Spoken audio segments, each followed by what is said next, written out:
So headed out to my watch event, had a watch event last night, Red Bar Watch Club, and of course it was at Radcliffe in Baltimore.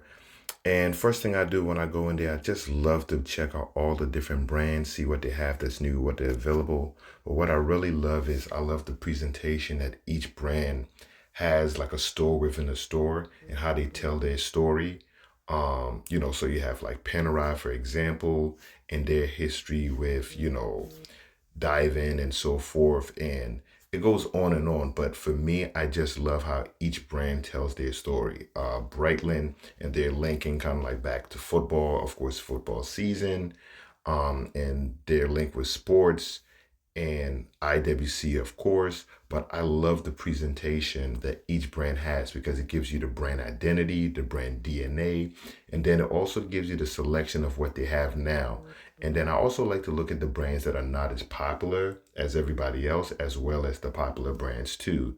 So, for example, you have Omega, and of course, there's the Seamaster, there's the Speedmaster, and they'll walk you through the process of you know what they're doing. The classic Cartier, of course, right?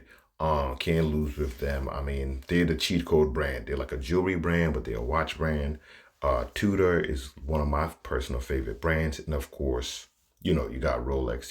You can't lose with Rolex, of course, because everybody knows the brand. So I love to just kind of go through those stores first, kind of see what they have, see what the stories that they're telling at the moment, what they want to highlight. The spread, of course, was incredible. A lot of drinks, a lot of refreshments, a bunch of people from the club, the watch club that, I know over a period of time. And now the fun part, I get to try on some watches. So this is the pre-owned section.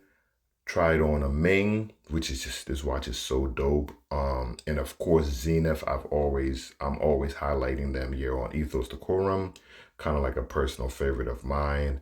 But I had to try these two watches on just to see the feel of it. I think everybody should try the watches. Of course, the tag, that all black tag, boy, that watch is crazy. The Monaco, just incredible watch, all black. So that's my style, right? Then I tried on this Oris watch, which is pretty dope. It's not my style, kind of like super flashy, but it really looked great, to be honest with you. And that's another reason why you should try on watches, even if you're not in the market or not. The dial on the Grand Seiko's crazy, crazy, crazy, crazy. Um, Classic right here. I mean, this watch, the overseas, is incredible. Like I said, you don't have to be the most knowledgeable person. Get in the room, try on some dope watches, get to talk to some people. There's so many people so far ahead of you in the game. They'll walk you through the process, let you know what's dope, what's not. You can try it on, and you can form your own opinion. Moser with the crazy dials and so forth. So it's my favorite section where you go over the pre-owned section. This was my favorite watch of the night. Like seriously, this watch right here, this watch was calling me. This is my favorite watch of the night. So I'm locked in already. Um, Try this on. I love the dial, but it was just kind of like too heavy for me. Uh, and of course, you get to try on the Milgauss, which is my favorite Rolex of all the Rolex watches. It's not that popular or famous like the other ones, but everybody got to have their own personal style. Um, and I went through a bunch of different, Rolexes that they had and so forth.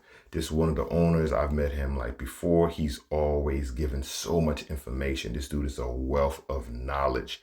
That watch was $250 in the 1970s. And he brought out some pieces from his collection, which is just this is crazy. These are like grill pieces to anybody out there.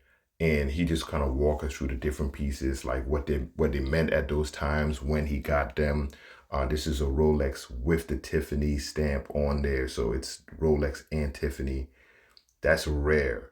And he's just walking us through, hey, listen, I got this watch in, this particular year, and this is how I got this watch.